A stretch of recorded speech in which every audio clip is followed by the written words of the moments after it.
मेरा नाम तीर कुमार सोनी है। मैं ग्राम मैनपुर, तहसील मैनपुर, जिला गरियाबंद, छत्तीसगढ़, भारत का निवासी हूँ। यहाँ पर मैं पत्रकार एवं रिसर्चर के रूप में कार्य करता हूँ।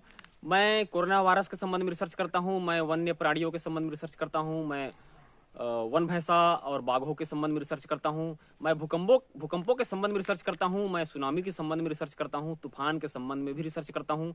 जल प्रलय के संबंध में भी रिसर्च करता हूँ। मैं पृथ्वी, पर्यावरण और ब्रह्मांड के संबंध में भी मैं रिसर्च करता हूँ।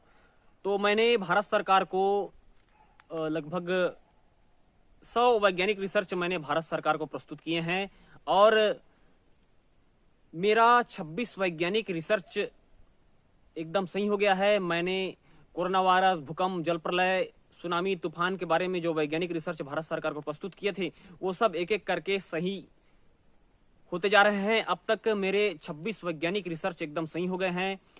तो इतने वैज्ञानिक रिसर्चों के सही होने पर मुझे नोबेल पुरस्कार मिलता, परंतु मैं भारत देश में हूँ। भारत देश में वैज्ञानिक के सिद्धांतों को ध्यान नहीं दिया जाता है, कोई सम्मान नहीं किया जाता है। इस कारण से मुझे मेरे वैज्ञानिक सिद्धांतों को महत्व नहीं दिया जा रहा है। अगर मैं अभी विदेश में होता तो नोबेल पुरस्कार के लिए मुझे नामांकित किया जाता, नोबेल पुरस्कार मुझे मिलता और इतने सारे वैज्ञानिक सिद्धांत मेरे सिद्ध हो गए हैं। 26 वैज्ञानिक सिद्धांत मेरे सिद्ध हो गए हैं, सही हो गए हैं।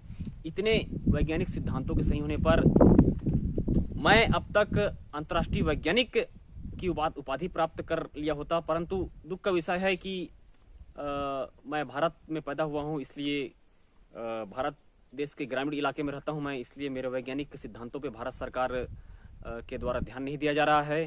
तो बड़ा दुख हो रहा है मुझे, परंतु मेरा जो ज्ञान है, प्रकृति ने मुझे जो विज्ञान का ज्ञान दिया है और बड़े बड़े वैज्ञानिक सिद्धांत मैं प्रस्तुत कर रहा हूँ और मेरे सभी वैज्ञानिक सिद्धांत आए दिन सही होते जा रहे हैं। तो एक न एक दिन भारत सरकार मेरे वैज्ञानिक सिद्धांतों को मानने के लिए बाध्य होगा और मेरे वैज्ञानिक सिद्धांतों को भारत सरकार के द्वारा मान्यता दिया जाएगा। उन वैज्ञानिक सिद्धांतों के द्वारा मैं जो प्राकृतिक आपदाएं हैं उसको नियंत्रित कर सकता हूँ। अभी जो विभिन्न प्रकार की महामारियां फैली हुई हैं, मेरे वैज्ञानिक के सिद्धांत के द्वारा महामारियों को नियंत्रित किया जा सकता है। मेरे वैज्ञानिक सिद्धांत के द्वारा भूकंपों को नियंत्रित किया जा सकता है। मेरे वैज्ञानिक सिद्धांत के द्वारा जल प्रलय को नियंत्रित किया जा सकता है। मेरे वैज्ञानिक सिद्धांत के द्वारा सुनामी और तूफान को नियंत्रित किया जा सकता है। और मेरे वैज्ञानिक सिद्धांत के द्वारा जितने भी प्राकृतिक आपदाएं हैं उनको कई महीने पहले से जाना जा सकता है कि अमुक